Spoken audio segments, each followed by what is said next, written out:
I'm Jim Gordon, and I'm here at the offices of the Richmond Sentinel to bring you an important segment on the 2022 municipal elections here in Richmond. We've invited all the candidates to share with you, our viewers, why they're running and who they are, and why they want to serve the city of Richmond. Every candidate that accepted our invitation will be given the opportunity to share their views. Get to know the candidates here in Richmond and make an educated decision before you vote. Now, let's get started. Joining us now is Dennis Page, running as an independent. Dennis, welcome. Thanks for joining us. Oh, thank you. Thank you for having me. So just going to start with introducing myself a little bit. So I moved to Richmond in 1982. I was in second grade. So that means I've been here for 40 years. Yeah. Now, I didn't think I was going to get into politics directly. I thought that I was going to be a journalist and just let other people know what's going on. Yeah. What's going on. But it's a bit of a stretch, but going back to my elementary days, I had Counselor Harold Steves as my teacher growing up. And from about grade 5 or so, we started already learning about issues in Richmond.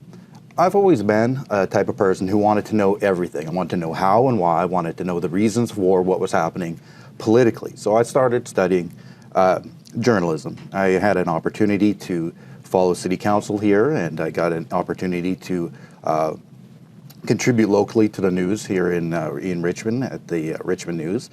And through that, I realized that quite often the issues that I felt maybe needed to be addressed weren't being addressed, and I thought maybe I would get more involved in it. Now, you can't just, well, I guess you can just come off the street and get into it, but for me, it's part of studying journalism. I studied Canadian political history.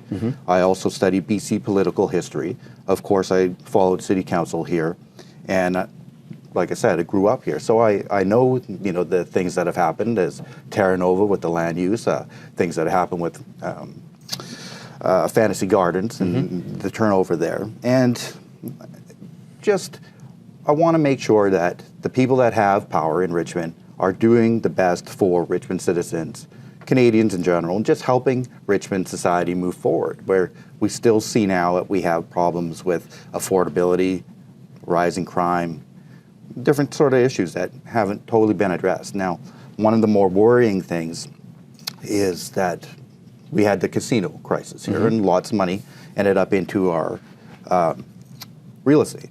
Now, we haven't had too many people that I've seen in power come forward at the municipal, provincial level and say, hey, let's do something about this.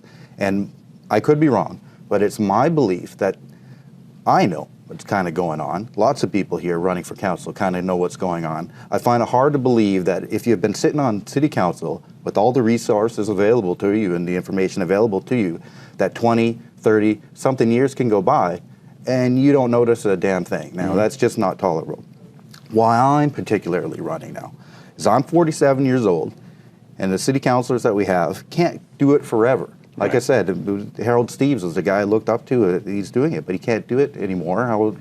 Other people can't do it forever. And you need to be able to show that you can step up and be able to do it. So on top of my journalism training, I also went back to BCIT business. I studied digital media marketing and management. So I have a foundation of what's going on. I can read a financial statement. I can contribute. I can give my opinions here. And I figured that it's healthy to have a bit of turnover. It's healthy to have a bit of change. If you don't, then you end up in a situation where you have the same few people with a certain opinion, you have the same other people with a certain opinion, and it either goes all one way or it either doesn't go any way at all. And that's something that's got to change. And now it's a little bit frightening that we're seeing people that have reached the top levels of power in this province during issues such as a casino crisis start milling around looking for a spot maybe on council. To me, that's concerning. I don't think that's right. I believe in democracy. I don't believe our government is for sale. And I believe that the goal of councillors is to be proactive and vigilant and protect society and help society run forward. And that's what I will do as your councillor. Dennis Page is an independent. He is running for council. Dennis, thanks for joining us. Well, thank you. And that does it for this edition of the Richmond Sentinel Spotlights on the candidates that are running in the next election, October 15th.